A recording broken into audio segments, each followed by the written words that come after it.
अस्सलाम वालेकुम दोस्तों, ब्रेकिंग न्यूज़ विद मियां कील के साथ आज आपकी खिदमत में एक मरतबा फिर हाजिर हूँ। आज सुप्रीम कोर्ट ऑफ पाकिस्तान में अहम डेवलपमेंट ये हुई है कि पाकिस्तान तहरीक इंसाफ के चेयरमैन इमरान खान की जानिब से नैब तरामीम के ख़िलाफ़ जो सुप्रीम कोर्ट ऑफ पाकिस्तान में दरख्वास्त दायर की गई थी, आज सुप्रीम कोर्ट ऑफ पाकिस्तान ने उस पर फ़ैसला महफूज कर लिया। तकरीबन 52 समातों के बाद ये फ़ैसला आज महफूज किया गया है। 27 जून को इमरान खान ने यह दरख्वास्त सुप्रीम कोर्ट ऑफ पाकिस्तान में दायर की गई थी और जिसके ऊपर बड़ा शोर भी हुआ था, बड़ा रौला गोला भी हुआ था। वो ये कहा गया इमरान खान की जानिब से और पाकिस्तान तहरीक इंसाफ के जो दूसरे रहनुमा हैं उनकी जानिब से ये कहा गया था कि ये सारी तरामीम आसिफ जरदारी, नवाज़ शरीफ, शहबाज शरीफ और हमज़ा शहबाज और ये जो इनकी एलीट है, जो पाकिस्तान डेमोक्रेटिक मूवमेंट की जो सियासी जमातें थीं, उनको फ़ायदा पहुंचाने के लिए ये तमाम तरामीम की गई हैं। इसके ऊपर इमरान खान ने सुप्रीम कोर्ट ऑफ पाकिस्तान में 27 जून को दरख्वास्त जो थी वो दायर की गई थी और जिसके बाद 19 जुलाई से बाकायदा सुप्रीम कोर्ट ऑफ पाकिस्तान ने इस पर समाअत शुरू की। सुप्रीम कोर्ट ने आज तक मजमूई तौर पर 52 समातें इसके ऊपर की हैं। अहम ऑब्जर्वेशंस आती रहीं इसके अंदर, ख़ास तौर पर chief justice of Pakistan justice Ejazul Ahsan same page के ऊपर नज़र आते रहे। जस्टिस मंसूर अली शाह केस के अंदर पहले दिन से ही दो बुनियादी तौर पर सवालात पूछते रहे। पहला सवाल वो ये पूछते रहे कि हमें ये बता दें कि कौन सा बुनियादी हकूक़ जो है वो मुतासिर हुआ है और कौन सा क्या पार्लियामेंट को सुप्रीम कोर्ट ऑफ पाकिस्तान जो है उनकी लाई की तरामीम को सुप्रीम कोर्ट इसको कलअदम कर सकती है या नहीं कर सकती। बारहा उन्होंने इमरान खान के वकील ख्वाजा हारिस से ये पूछा कि हमें बताएं किस आइनी शिक की खिलाफ वर्जी हुई है, कौन सा बुनियादी आइनी हकूक़ जो है वो मुतासिर हुआ है। लेकिन इस हवाले से इमरान खान के वकील अगरचे उनको मुतमईन नहीं कर सके, लेकिन दूसरी जानिब बेंच के जो दो मेंबरान थे, जस्टिस एजाजुल एहसन और चीफ जस्टिस ऑफ पाकिस्तान, वो इस दरख्वास्त के ऊपर मुतमईन नज़र आए। उनकी जानिब से ऐसी ऑब्जर्वेशंस दी गई जिससे ऐसा लग रहा था कि वो शायद इन तरामीम से इत्तफ़ाक़ नहीं करते। आज की पहले मैं आपको आज की समाअत का मुख्तसर सा अहवाल बताऊंगा, उसके बाद इस केस की ओवरऑल प्रोसीडिंग के ऊपर भी बात करेंगे। आज की समाअत के अंदर दो तीन बातें जो बड़ी अहम थी। सबसे पहले चीफ जस्टिस ऑफ पाकिस्तान ने ये सवालात पूछे कि जो मुकदमात नैब की जानिब से दूसरी अदालतों में भिजवाए जा रहे हैं उनके ऊपर जो है वो क्या किस कानून के तहत, किस तरीक़ाकार के तहत वो मुकदमा भिजवाए जा रहे हैं। तो इस हवाले से वकील ख्वाजा हारिस ने भी इस चीज़ का एतराफ़ किया कि ऐसा कोई भी कानून जो है वो नैब या ऐसा कोई भी इख्तियार नैब के पास नहीं है जिसकी वजह से ये मुकदमा जो है वो दूसरी अदालतों में या दूसरे फोरम्स को भिजवाए जा सकें। जिस पर जस्टिस मंसूर अली शाह ने इस ऑब्जर्वेशंस का, इस सवाल का जवाब देते हुए उन्होंने कहा कि अगर कोई भी जुर्म हुआ है तो उसको दूसरे फ़ोरम पर भिजवाने के लिए किसी कानून की ज़रूरत नहीं होती। इसकी मिसाल उन्होंने यूँ दी कि अगर नैब के अंदर कोई कत्ल हो जाए तो क्या चेयरमैन नैब जो कत्ल का मुकदमा पुलिस को भिजवाएंगे? नहीं, ऐसा नहीं होगा, बल्कि जो भी जुर्म होगा वो जो मुतलका इदारा होगा वो ख़ुद उस जुर्म के ऊपर एक्शन लेगा। दूसरी ऑब्जर्वेशन जो थी, चीफ जस्टिस ऑफ पाकिस्तान ने ये कहा कि वापस होने वाले जो मुकदमात हैं इनका मुस्तकबिल क्या है।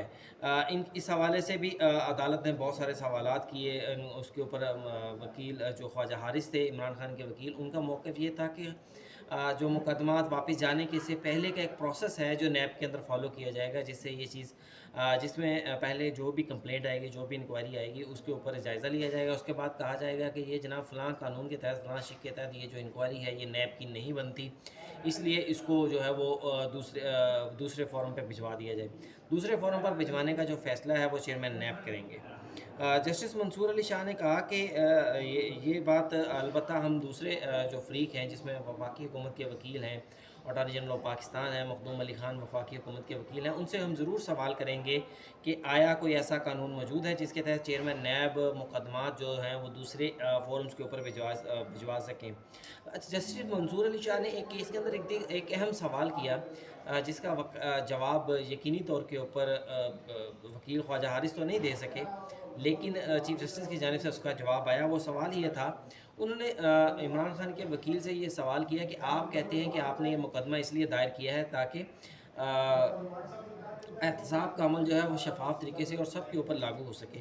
तो आपने इस मुकदमे के अंदर जजेस और जर्नैलों को जो इस्तिस्ना दिया गया है नैब कानून से, आपने उसको चैलेंज नहीं किया? क्या जजेस और जर्नैलों के लिए कोई कानून नहीं है? फिर उन्होंने इसके ऊपर एक मिसाल ये भी दी कि अगर कोई जिस तरह आप हम लोग देखते हैं कि अक्सर मुख्तलिफ जो आर्मी के हाजिर सर्विस अफसरान हैं मुख्तलिफ इदारों में बैठ जाते हैं जाकर। तो उन्होंने कहा कि अगर कोई आर्मी ऑफिसर यूनिफॉर्म्ड ऑफिसर किसी बैंक में बैठ जाए, वहाँ जाकर करप्शन कर ले, तो क्या उसके ऊपर नैब का कानून लागू नहीं होगा? फिर इसी तरह उन्होंने जज के हवाले से भी बात की कि अगर कोई जज करप्शन करता है, कोई प्रॉपर्टी ख़रीद लेता है, तो उस क्या उसके ऊपर कोई धारा एक्टिवेट नहीं होगा? सुप्रीम कोर्ट में असफंद यारवली केस का बड़ा हवाला दिया जाता है अक्सर मुकदमात में। असफंद यारवली केस के अंदर ये कह दिया था कि जज के खिलाफ कार्रवाई सिर्फ़ और सिर्फ जो इदारा है सुप्रीम जुडिशल काउंसिल वो ही कर सकती है। तो जस्टिस मंसूर अली शाह ने कहा कि ठीक है, सुप्रीम जुडिशल काउंसिल ने कार्रवाई की और जज साहिबान को ओहदे से हटा दिया, लेकिन उन जज साहिबान ने जो करप्शन के पैसे से जो प्रॉपर्टीज़ माफ़ कीजिएगा, जो प्रॉपर्टीज़ ख़रीदी थी, उन प्रॉपर्टीज़ का क्या होगा?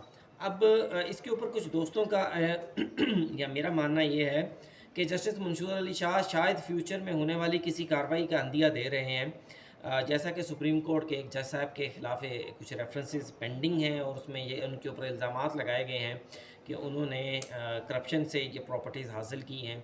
तो मुमकिना तौर के ऊपर जस्टिस मंसूर अली शाह शायद उस हवाले से कोई वजाहत चाह रहे थे कि कोई कोई चीज़ सामने ऐसी सॉलिड आ जाए।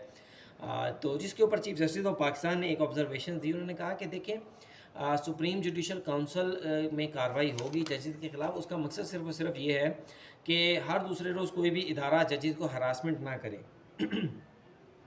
हरासमेंट ना की जाए। और अगर सुप्रीम जुडिशल काउंसिल किसी जज को गिल्टी फाउंड करके उन्हें ओहदे से फारिग कर देती है, तो उसके बाद मुमकिना तौर के ऊपर जो दीगर रियासती इदारे होंगे वो कार्रवाई कर सकते हैं। अब दोस्तों, इसके अंदर जस्टिस मंसूर अली शाह ने कहा कि दूसरे मुल्क के अंदर प्रोसिक्यूशन के ऊपर ये जो होता है, ये भी कहा जा रहा है कि इन तरमीम के ज़रिए प्रोसिक्यूशन को कमज़ोर कर दिया गया है। तो इल्ज़ाम लगाना जो कि बज़ाहिर दुरुस्त भी लगता है, जिस तरह साबका अदवार के अंदर ये किया गया, इमरान खान की हुकूमत के अंदर ये किया गया कि लोगों को पकड़ कर उनके ऊपर इल्ज़ामात लगा दिए गए कि आपने ये प्रॉपर्टी ली है, आपने ये करप्शन की है, लेकिन उन करप्शन के कोई शवाहिद नहीं दिए गए, बल्कि ये कह दिया गया कि आप साबित आप करें कि आपने करप्शन नहीं की है। तो जस्टिस मंसूर अली शाह ने शायद उन्हीं चीज़ों को मद्देनज़र रखते हुए ये सवाल उठाया कि क्या करप्शन को साबित करना रियासत का काम नहीं है? क्या करप्शन को साबित करने का प्रोसिक्यूशन का काम नहीं है? सारा बर्डन आप मुलजिम के ऊपर डाल दें, उसको पकड़ लें और कहें कि आप साबित करो कि तुमने करप्शन नहीं की। अब इसके बाद जस्टिस एजाज़ुल एहसन ने कहा कि हाँ, एक और अहम ऑब्जर्वेशन है। जस्टिस मंसूर अली शाह ने सवाल उठाया कि सवाल ये है कि क्या पार्लियामेंट किसी जुर्म को क्या ख़त्म कर सकती है? मसलन पार्लियामेंट कल को कह दे कि जनाब किसी को ये मेरी तरफ से मिसाल है कि किसी भी शख्स कोई जुर्म करता है, वो जुर्म तसव्वुर ही नहीं किया जाएगा, तो क्या उसके अगेंस्ट कोई इदारा जो है या कोई शख्स वो सुप्रीम कोर्ट आ सकता है? और क्या सुप्रीम कोर्ट अपने फ़ैसले के अंदर ये कह सकती है कि पार्लियामेंट ने ये जो कानून साज़ी की है वो बदनीति की है या चालाकी की है किसी भी किस्म की?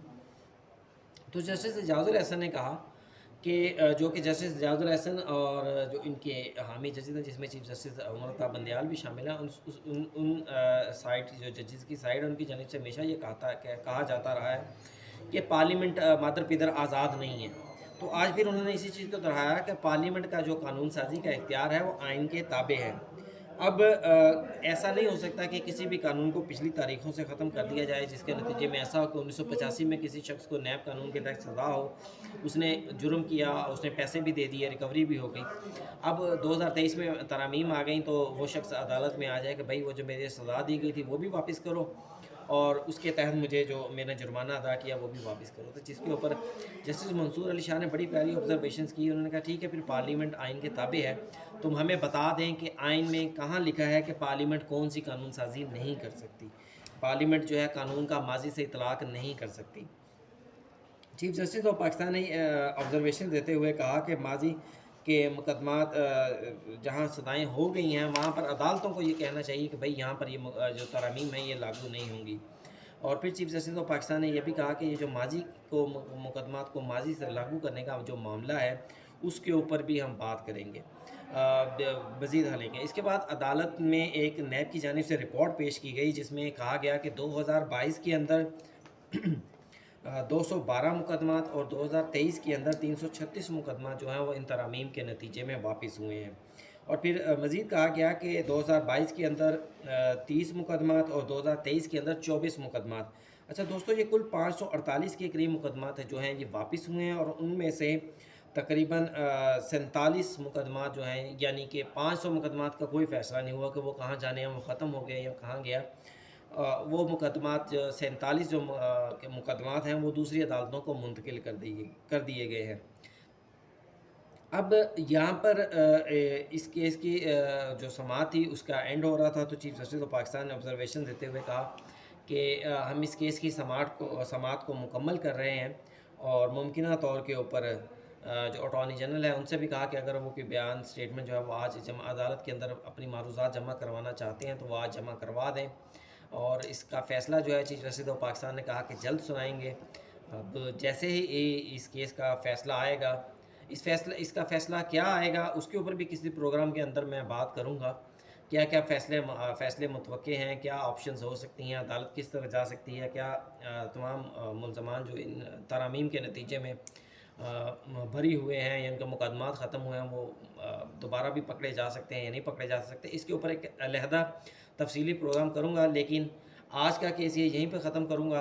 आज का अपना वीलॉग यहीं पर ख़त्म करूँगा। और सुप्रीम कोर्ट ने, चीफ जस्टिस ऑफ पाकिस्तान ने भी आज के इस केस के अंदर कहा कि जैसे ही कोई मुख्तर फ़ैसला जो है वो सुनाया जाएगा। और यकीनी बात है क्योंकि चीफ जस्टिस 16 सितंबर को रिटायर हो रहे हैं, तो आज 5 सितंबर है, 11 दिन है चीफ जस्टिस के पास और मुमकिना तौर पर ये फ़ैसला जो है 12-13 तारीख को सुप्रीम कोर्ट जो है वो अनाउंस कर देगी। एक अहम फ़ैसला होगा और जैसे ही कोई मज़ीद ख़बरें भी सुप्रीम कोर्ट से होंगी उसके वो भी अपने दोस्तों के साथ शेयर करूँगा। आज के वीलॉग के बाद मुझे इजाज़त दीजिए। ब्रेकिंग न्यूज़ विद मियां कील को लाइक कीजिए, सब्सक्राइब कीजिए और अपने दोस्तों के साथ शेयर भी कीजिएगा। अपने कमेंट्स में ज़रूर बताइएगा आपको वीलॉग कैसा लगा और मुझे इजाज़त दीजिए। अल्लाह हाफ़िज़।